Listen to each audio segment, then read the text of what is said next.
Então, pretendo fazer alguns apontamentos e um breve esquema sobre uma obra chamada A Invenção do Trabalhismo no Brasil, que é de autoria de uma historiadora chamada Ângela de Castro Gomes, que a Ângela tem como objetivo, como intento ao discutir, ao escrever sobre essas questões históricas. Então a Ângela ela busca trazer à tona, e problematizar toda a questão que tange aos direitos sociais da classe trabalhadora em todo um processo que vai se dar através da construção da cidadania dos trabalhadores no Brasil, especialmente a partir de 1930, com a ascensão ao poder de Getúlio Vargas, aí passando por 37, que é a formação do Estado Novo, e depois, mais para frente, em 42, 43, com a consolidação de uma série de direitos e leis, que vai ser chamado de CLT, que é a consolidação das leis trabalhistas. Então a Ângela traz à tona, ela resgata, entre aspas, dois atores sociais que no entendimento dela são bastante importantes para compreender essa questão aí, que é a classe trabalhadora e o Estado. Ela tenta abordar a classe trabalhadora aí partindo de duas lógicas. Ela vai chamar a primeira de lógica simbólica, e aí ela vai discutir, ela vai problematizar, historiografar como é que vai se dar o que ela chama de construção da identidade da classe trabalhadora, e depois eu explico um pouco mais sobre isso. E também a partir de uma lógica material, quer dizer, são os interesses da classe trabalhadora enquanto tal, enquanto classe específica. Então a Ângela tem uma série de divergências com a historiografia anterior. Então ela acredita que a historiografia anterior, de alguma maneira, ela subestima a classe trabalhadora quando propõe uma discussão no sentido de que a série de direitos trabalhistas eles não foram conquistas, mas eles foram doação. Ou seja, ela, nesse campo da historiografia, a Ângela se opõe à ideia de que o Estado ele de alguma forma utiliza esses direitos como doação, como presente, e portanto, partindo dessa lógica de doação do Estado para a classe trabalhadora da série de direitos, obviamente que a classe trabalhadora aparece aí como uma massa amorfa, sem identidade, ou qualquer outro elemento de classe, capaz de ter força suficiente para intervir na arena política. Então a Ângela vai discordar dessa primeira interpretação historiográfica, que entende a classe trabalhadora como uma massa amorfa, ou seja, ela recebe os direitos que são fornecidos pelo Estado.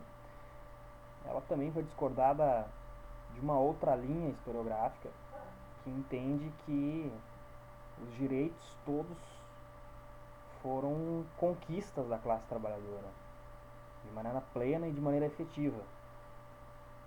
Com isso, ela passa a discordar dessas duas vertentes historiográficas, vai tentar de alguma forma entender como é que vai se articular aí os interesses materiais, simbólicos e de construção da identidade da classe trabalhadora, relacionados com a lógica do Estado e mais especificamente do Getúlio, do Getúlio Vargas, através do intervencionismo estatal.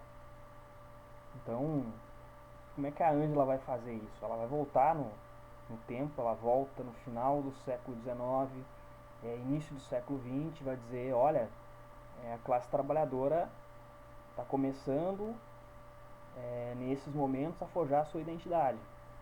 Então ela vai discutir um pouquinho a questão que passa ali pelos socialistas, na tentativa de uma construção de um partido operário, e depois na sua efetivação em 1917, 1922, seguindo um pouco a esteira da Revolução Russa na criação dos partidos comunistas, criação do Partido Comunista Brasileiro. Então ela vai dizer, olha, a classe trabalhadora aí está forjando uma identidade, ela está se criando enquanto classe para si, ou seja, uma classe que de alguma forma se reconhece nesse processo como um ator relevante e é capaz de entendê-lo. Depois ela discute um pouquinho a questão dos anarquistas nesse processo, da tentativa, na tentativa e na efetivação de criação de cooperativas proposta pelos anarquistas. Então ela vai dizer o socialismo e o anarquismo vai trazer uma constituição de classe bastante importante aí no sentido da construção da identidade coletiva dos trabalhadores. Então ela vai dizer, olha, os trabalhadores não são massa amorfa, que são facilmente captados pelo Estado, cooptados pelo Estado. Não dá para comprar essa versão. Né? Ela vai mostrando como isso vai se dando na história, né?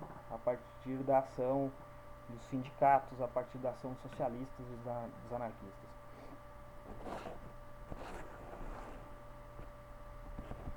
Então, seguindo a outra linha, a Ângela passa a estudar o Estado, de como o Estado começa a intervir, principalmente a partir de 30, de maneira mais efetiva a partir de 37, na relação trabalho-capital. O que significa isso? Então, o governo, aí capitaneado pelo Getúlio Vargas, ele passa a entender que as questões sociais e trabalhistas são importantes, desde que seguisse uma lógica que o Estado entende como correta, como eficaz, por seus princípios, seus parâmetros. Então, o que vai acontecer? Então, de alguma forma, a Ângela entende que o Estado ele vai discutir, vai colocar na pauta a questão dos interesses dos trabalhadores, inclusive atendendo muitas das reivindicações dos trabalhadores, lá que eram reivindicações antigas, já propostas pelos socialistas e pelos anarquistas. No entanto, isso não vai sair barato, isso não vai sair de graça. É um embate, há uma série de relações que ela vai chamar isso de relações de reciprocidade. O que significa isso? Ela vai dizer que, olha, os direitos trabalhistas são efetivamente conquista da classe trabalhadora. No entanto, isso custa caro, né, a classe trabalhadora, porque o Estado intervém nela e intervém forte nos sindicatos que são operados e controlados pelos anarquistas.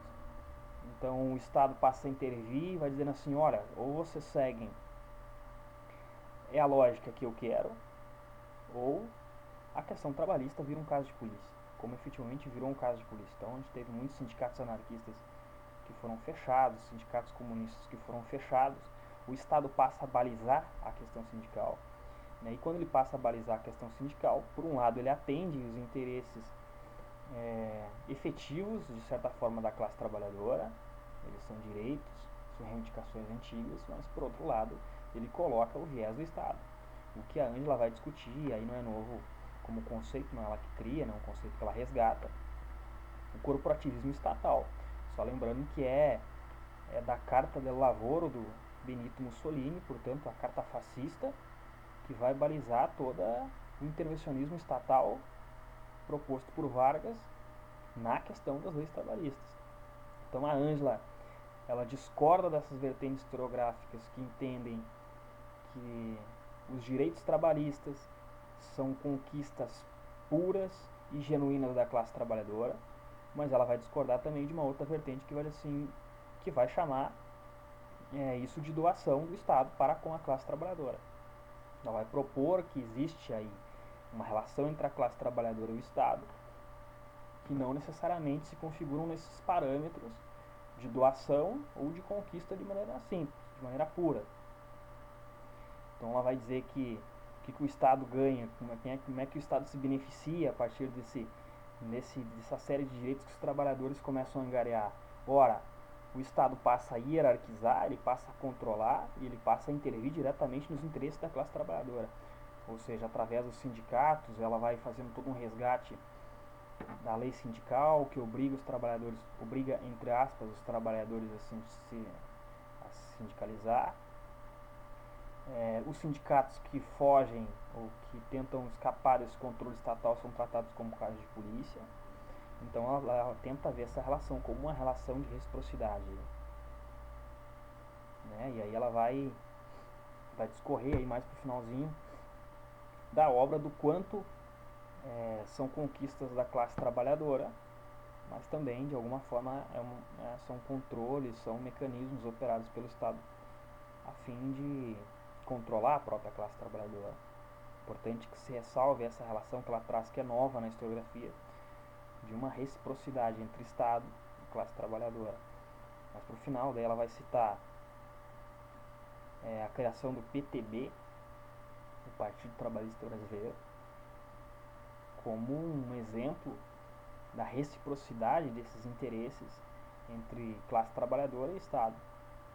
Muitos dos líderes do PTB, lembrando que foi criado por Getúlio Vargas, são líderes que compunham a classe trabalhadora. Então é nesse sentido que a Ângela vai propor a sua obra, tentando criar aí tentando trazer elementos novos na análise historiográfica desse fenômeno bastante caro aí aos interesses da classe trabalhadora, bastante caro aos interesses da sociedade brasileira como um todo.